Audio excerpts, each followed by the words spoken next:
and welcome to the second episode of Jim's Weekly Geeky Roundup. So, what's been going on in the news, in the geek news this week? Well, we have just had our first image of Wonder Woman from the new standalone Wonder Woman film. I'm just going to put that in just there. Looks great. As you can see from the costume, you can't see much of it, but from the headband and from the gauntlet, it looks to be a different costume than the one that we've already seen for the promotional images of Batman v Superman. That's exciting. I heard that there's going to be 5 or 6 different costumes for her in this film. Obviously, Chris Pine playing Steve Trevor. That's interesting, and then a lot of rumours about Nicole Kidman and other such things. So, I guess wait and see. It begins shooting here in London. It's either just started or it's very, very shortly. I'm going to see if I can find out where it is, and maybe have a poodle on down if I find out any information about that. If anyone out there has got any information about where it might be, exactly in London, let me know, and I'll try and get down there and see what I can see. What else has been going on? Arrow and Flash have been top notch again this week. Gotham has also been on. Arrow and Flash keep hitting it. I have to be honest, at the moment Flash is kind of tipping my scales to which one I prefer. It does change every now and again.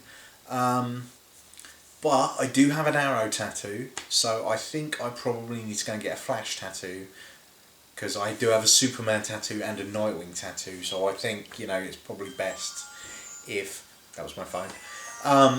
It's probably best if I just get a Flash one, just to, round it off so that it's balanced a bit. Probably should get a Batman one too. Should probably get most of the Justice League. Yeah, I'll do that. Thanks. Obviously, we have another Flash coming into the Justice League film, played by Ezra Miller. A lot of people out there are kind of gutted that it's not going to be Grant Gustin playing the Flash in the films. I kind of feel the same way. I think the Flash show, considering it's only on its second series, has been going, great guns, especially recently with the whole multiverse thing. Very, very... DC oriented and bringing in so much stuff from the entire DCU, which is very exciting, especially for DC geeks like myself. So, I don't know. What I would like to see personally is for them to not totally and utterly discount the TV series of The Flash. So, there's no reason, obviously we know that Ezra Miller is playing Barry Allen, but there's no reason why he can't be Barry Allen from a different Earth. So in the multiverse, now the thing is, they've said in The Flash, they've mentioned that Jay Garrick, who's another Flash, came from Earth 2. But that's their Earth 2. Now there's no reason why it never actually says that they are Earth 1. So in theory, they could actually be Earth 3, 4, 5, 6. And the film version, because they wouldn't ever say that the film version is Earth 3's version of The Flash, that wouldn't make any sense. There's no reason why that couldn't be Earth 1, or even like Earth Alpha, if you want, version of The Flash, but still keep it. So they're separate, but they still connect, because they've done a lot of good work with Flash, and I think to throw it away would be not a mistake, but I think it would be a disservice to the show that's doing really, really well and is really, really good. Same with the Arrow, obviously less because he's not a focal part, or main member of the Justice League. It's different from that. I think they can probably just skirt past that, unless they were going to bring Green Arrow in, which I don't think they would, because he's not even one of them. As the further the Justice League goes back, he's somewhere back here. So yeah. Someone has asked me about my opinions on the Suicide Squad film. That's an interesting one. It's a really interesting one. I think I like what they're doing. Jared Leto's Joker, I think, is going to be outstanding. Mainly because Jared Leto is such a good actor. There are a lot of people that hate his look from it, but I mean, let's be honest. It's a comic book. It can be any look at all. So let's not worry too much about the look. It's a different way. They had to do something different from Nicholson's, and they had to do something from Ledger's. They had to do something completely different. And this is completely different. You're never going to go, oh, well, that's similar to that. I mean, everyone compared Nicholson's Joker to Ledger's Joker, and then they were like, well, you can't because they're totally different. And I think that's what they're going with again, you know, a totally different Joker across the board. And that's the only way you can do it when you've had such seminal performances in the past. I think Margot, whatever her name is, every time I say Margot, I automatically want to go kid her. That's my Superman brain coming in again. Margot Robbie, that's it. She looks great as Harley Quinn. Again, a different version of Harley Quinn than we've seen. Killer Croc looks great. Captain Boomerang I'm not too fussed by. Captain Boomerang in the Arrow wasn't even that good. He's not a good character. I mean, at the end of the day, he just throws boomerangs.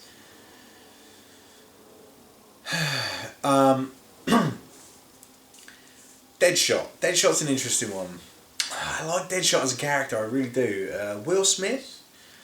It's tough. I think that's a tough sell because most of the time Deadshot's character has a mask on. He didn't in Arrow, again, which is another reason why I'm like, well, you know, different parallel Earth, you know, different Deadshot. But I think you're going to end up seeing more of Smith without the iconic mask on because it's Will Smith. Otherwise, why would they bother casting someone so well known in a part where they're just going to have the mask on all the time? So that'll be interesting to see. I think it's amazingly brave that they're going with the Suicide Squad film. I really do. That they're introducing the Joker in that as opposed to in Batman v Superman. So, you know, they're lifting Lex Luthor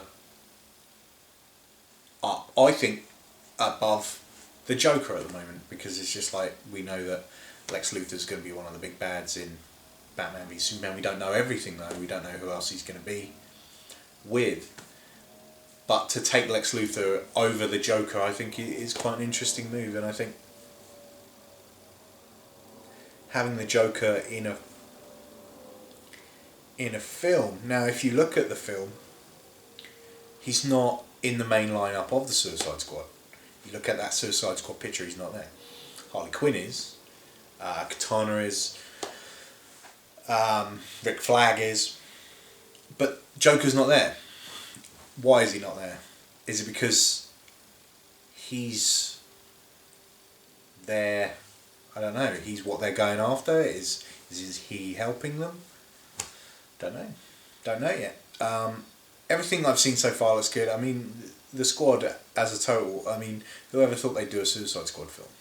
It's like when Guardians of the Galaxy came out. I was quite down on Guardians of the Galaxy. I mean, I'm a DC guy, it doesn't mean to say that I don't like Marvel stuff. But I was down on Guardians of the Galaxy. I'm like, who's going to care about that? You know, it's characters that you don't really know, you know. What's the big deal? But I watched it, and I'll be honest, it's probably one of my favourite Marvel films. I just think the way that it was done is amazing. So I think the fact that they've done that, now the DC are doing a similar sort of thing with going with something that's not completely well known. It is to the people in the know, if you want, but not to the outside world. That's quite a brave move because not everyone knows who the Suicide Squad is. That's quite niche, and I like that. I dig that. Talking of Marvel, I watched Ant-Man, and I really enjoyed Ant-Man. Really, really. I mean, I think Paul Rudd helped. But I did enjoy it, and I'd happily sit there and watch a second one. New Captain America film, yeah, alright, it'll be on. I don't know, Captain America, never really been a big fan. But then, I mean, who was a fan of Iron Man before the Iron Man film came out? There are a few, but it wasn't as... oh my god, it's Iron Man.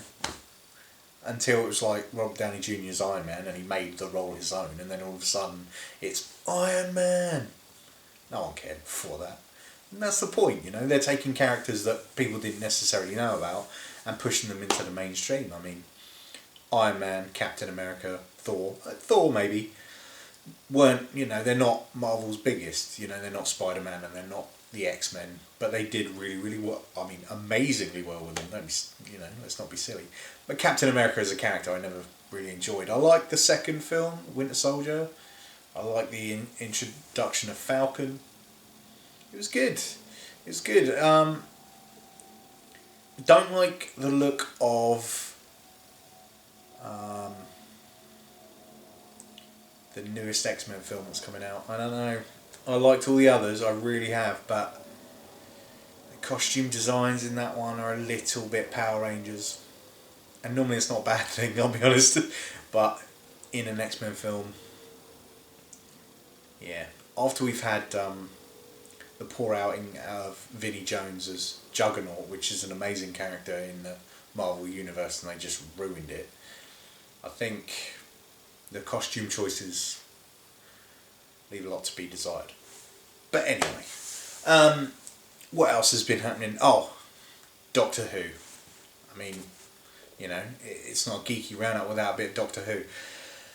I, over the last year or so, last couple of seasons of Doctor Who, I've kind of been over Clara, I'll be honest. First time she was in it, she was an interesting character. Brought something new to it. And then became just another companion that didn't really, I don't, personally, I know that everyone's going to get up in arms about how amazing Clara is, and I'm like, alright, well, opinion. This is just opinion, I'm not saying I'm right, okay? For me, I'm right, for you, hey. If you loved her, you go right ahead. But like, I don't know, in the last season she was just okay. I don't think they should have killed Danny. I think that was probably the wrong way to go. And then this season, she's just been arrogant and annoying and thinks she's better than everyone else. And then this episode that was just on, if you haven't seen the most recent episode, massive spoiler alert, she died. And she died because of her stupidity and arrogance. And that just goes to show you where the character went. And I'm glad she's gone. And I look forward to bringing in a new companion, because I think the show has some issues, clearly. Writing issues mainly. Which is weird. I mean, Stephen Moffat was able to do some good shows back when Russell T Davies was running the show. He did some good standalone episodes, and he helps. Obviously, he's co-writer of Sherlock, which is amazing. I don't know, he can't write a story arc to save his life. It's just like the overlying story arc is always weak sauce. And this series, with every single episode being a two-parter, except for the last two, I don't think that. I like the individual episodes. I think that's where he's best. And I don't know. I think the writing's suffering. Capaldi as the Doctor, I think, is great, but I just think, like a lot of Matt Smith's run, he was a great Doctor, but the writing's just not there. It's missing something, and I don't know what that is. I don't think Clara is the reason that the show's not as good as it was.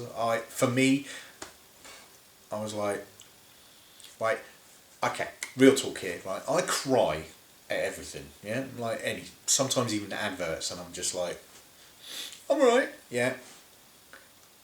This year, there are two things that everyone's been like, and I didn't cry. One's that stupid John Lewis advert. That's just weird. And the second one was when Clara just died. I was like, literally not bothered. So I don't know. So for me, that character's kind of, I'm glad that character's done. I'm interested to see what comes next. I really am. I think it's about time they brought in a male companion. So it's less doe eyes at the Doctor. It's more of a companion, someone who pushes him to make himself better. And the last time we had that, and it was a female companion, was Donna Noble. Donna Noble will stand head and shoulders above any other companion for me until someone, gets close to that. Because the difference was, she wasn't all doe-eyed at the Doctor. She challenged him and she pushed him. And they tried to do that with Clara, but all the time she was just like, oh, he's amazing, he's the best. It's just like, well, sometimes he's not. Sometimes he's a dick. And he needs to be told. And I just didn't get that from her. She was always like, oh, you shouldn't do that. And he's like, yeah, well, I'm the Doctor. And she's like, yeah, of course you are. And it's like, I want someone to challenge him. To stop him from being so... I don't know... so all-knowing, all-seeing, It's just someone to bring him down a peg or two. Which is what Donna Noble did to David Tennant's Doctor. She kept him in check. And that's what I think we're missing. But who knows? Who knows what's going to happen? I guess just time will tell. And I think that's probably it for this week. Don't forget to follow me on Twitter @LastSonJim. Don't forget to subscribe to my channel so you can watch these each week and check out my unboxing videos. That's about it. Until next time, take care guys, and I will see you soon.